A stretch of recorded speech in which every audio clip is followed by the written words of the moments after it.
कुलकर्णी आपला RBN news Marathi मध्ये सहर्ष स्वागत।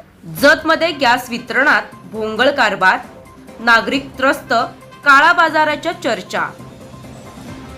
सांगली जिल्ह्यातील जत तालुक्यात सध्या गॅस सिलेंडर वितरणाचा प्रश्न गंभीर बनला असून बाळकृष्ण गॅस एजन्सीच्या व्यवस्थेबाबत नागरिकांमध्ये तीव्र नाराजी व्यक्त होत आहे।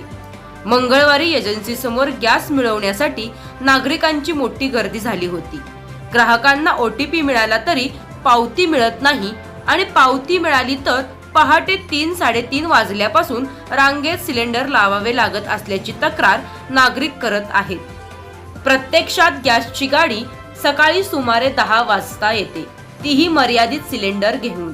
त्यामुळे अनेकांना तासनतास थांबूनही गॅस न मिळता परत जावे लागते।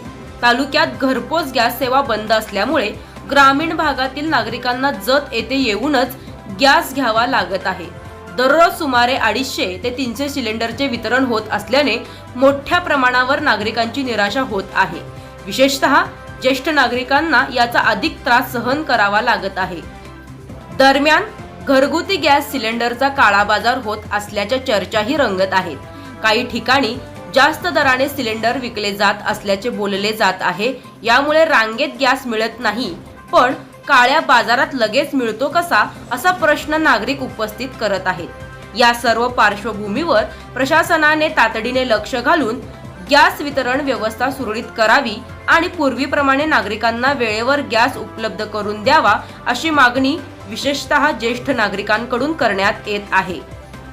आरबीएन न्यूज मराठीला लाईक, सबस्क्राईब आणि शेअर करा आणि शेजारील बेल आयकॉनला क्लिक करा। RBN news Marathi.